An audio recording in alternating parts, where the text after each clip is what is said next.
इनको तो 5 स्टार सहूलतें मिली हुई हैं, फिर भी कभी ये स्ट्रेचर पे चीखें मारते हैं, कभी व्हील चेयर पे चीखें मारते हैं। क्या किसी ने राना सनाउल्लाह की चीखें सुनी थी? क्या किसी ने ख्वाजा साद रफीक की चीखें सुनी थी? क्या किसी ने हनीफ अब्बासी की चीखें सुनी थी?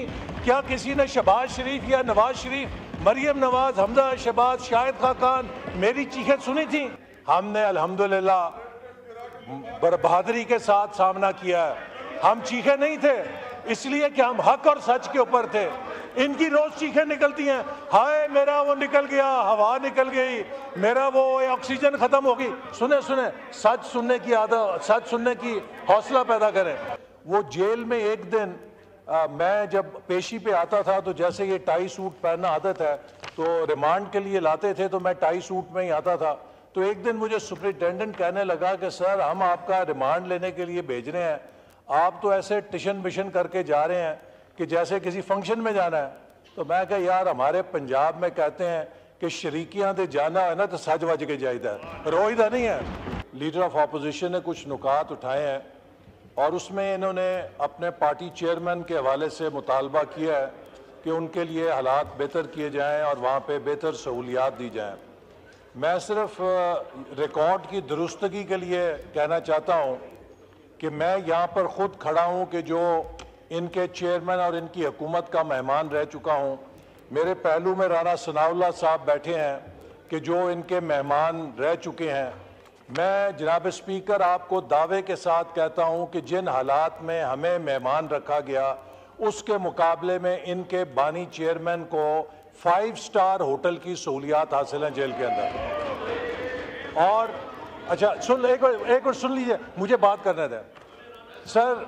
जिस और हमने ख़ास तौर पे जब जब अडियाला जेल में उन्हें रखने का फ़ैसला हुआ तो ये फ़ैसला किया गया कि वो सेल जो, एक मिनट खामोशी से सुने, क्या जनाब स्पीकर जब मैं अडियाला जेल में था मैं मेंबर कौमी असेंबली नहीं था?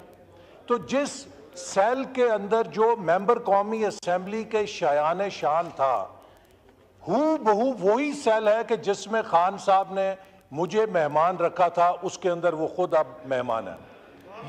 ये अल्लाह ताला की एक निज़ाम है। दूसरी बात सुन लीजिए, आपकी बात सुनिए, सुन लीजिए जरा बात। और जनाब स्पीकर बात यह है कि वहाँ पर उन्हें जो ये कहते हैं मुलाकात नहीं की जाने देती, हमारी फैमिली 5-5 घंटे 6-6 घंटे आके बैठी रहती थी। पता ये चलता था कि जनाब अभी वो वीडियो और ऑडियो रिकॉर्डिंग करने वाली टीम नहीं आई है तो आपकी मुलाकात नहीं हो सकती। हमें किसी वकील से मिलने की इजाज़त नहीं थी, हमें किसी दोस्त के साथ मिलने की इजाज़त नहीं थी। ये चेयरमैन साहब के तो बयानात ऐसे चलते हैं जैसे बनी गाला से प्रेस कॉन्फ्रेंस कर रहे हैं। तो इनको मेरा ख्याल है कि अब फिर वो जेल में एक दिन मैं जब पेशी पे आता था तो जैसे ये टाई सूट पहनना आदत है, तो रिमांड के लिए लाते थे तो मैं टाई सूट में ही आता था। तो एक दिन मुझे सुपरिटेंडेंट कहने लगा कि सर हम आपका रिमांड लेने के लिए भेज रहे हैं, आप तो ऐसे टिशन बिशन करके जा रहे हैं कि जैसे किसी फंक्शन में जाना है। तो मैं कहा यार हमारे पंजाब में कहते हैं कि शरीकियां दे जाना है ना तो सज वज के जाइदा है, रोईदा नहीं है, ताकि उन्हें ये सबूत ना पड़े कि हम कमज़ोर पड़ गए हैं। तो इनको तो 5 स्टार सहूलतें मिली हुई हैं, फिर भी कभी ये स्ट्रेचर पे चीखें मारते हैं, कभी व्हील चेयर पे चीखें मारते हैं। क्या किसी ने राना सनाउल्लाह की चीखें सुनी थी? क्या किसी ने ख्वाजा साद रफीक की चीखें सुनी थी?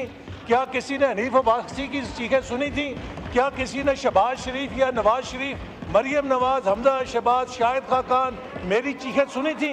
हमने ख्वाजा आसिफ की चीखें सुनी थी किसी ने?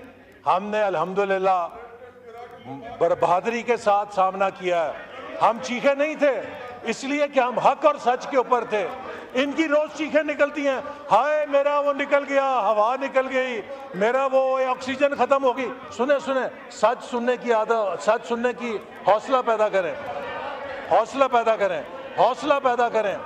फिर जी तशरीफ रखें, सुन ले, हौसला पैदा करें, हौसला। आपकी बात सुनी है ना मैंने, लीडर ऑफ ऑपोजिशन साहब आपकी बात अमल से सुनी है, अब आप जवाब सुनने का हौसला पैदा करें। हाँ तो फिर चुप करके बैठ के सुने जरा।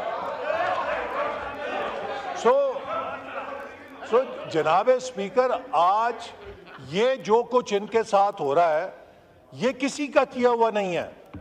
ये जो कब्र इन्होंने खुद खोदी थी दूसरों के लिए, आज उसके अंदर गिरे हुए हैं। इसलिए कहते हैं किसी के साथ बुरा ना करो, एक दिन तुम्हें खुद उसको भुगतना पड़ेगा। तो लिहाजा हमने जाके अमेरिका के कांग्रेस में सेनेटर्स के पांव नहीं दबाए थे, हमने हाउस ऑफ लॉर्ड्स के जाके आगे हाथ नहीं बांधे थे, हमने अपने मुकदमे पाकिस्तान के वानों में लड़े थे, हमने पाकिस्तान के इदारों में अपनी बेगुनाही साबित की थी। तो अगर आप समझते हैं कि ज्यादती हो रही है तो जाइए अदालतों में बेगुनाही साबित करें, बताएं कि वो जो 190 पाउंड का आपने गबन किया है वो पैसा किसके कहने पे गबन किया है, आप अदालत को जाके बताएं। आप बताएं कि जो तोहफे आपने बेचे हैं वो किसके कहने पे बेचे हैं, कि आपके सिक्योरिटी गार्ड को महंगे तोहफे मिले हैं और वजीर आजम को सस्ते तोहफे मिले हैं। मुझे बताएं दुनिया का कौन सा मुल्क है कि जो वजीर आजम के स्टाफ को महंगे तोहफे दे रहा है और वजीर आजम को सस्ते तोहफे दे रहा है। तो जो आपने हेरे फेरियां की हैं, आप दूसरों से रसीदें मांगते थे, आपसे तो ये कहा जा रहा है कि आप भी रसीदें दिखा दें। जब आपसे कहा जाता है रसीदें दिखाएं, आपकी चीखें निकलती हैं। तो मेरा कहने का मकसद है कि जो आपने दूसरों के लिए असूल लगाए थे, जो दूसरों के लिए तराजू लगाए थे, उनके ऊपर खुद भी तुलने के लिए तैयार हों। अपने लिए मांगते हैं वीआईपी, अपने लिए मांगते हैं एनआरओ। ये जो बातें कर रहे हैं ना, असल में जनाब स्पीकर ये एनआरओ मांग रहे हैं कि इनके लीडर को एनआरओ दे के जेल से बाहर निकाल दिया जाए। मैं वाजे करना चाहता हूं कि आपके लीडर को एनआरओ नहीं मिलेगा, उसको अदालत में अपनी बेगुनाही साबित करनी होगी। हमने साबित की थी, हमने अपने मुकदमात में खुद को बेगुनाह साबित किया था। तो जाइए जाके बेगुनाही साबित करें, एनआरओ की भीख ना मांगे, एनआरओ नहीं मिलेगा। जी मैं कॉल अटेंशन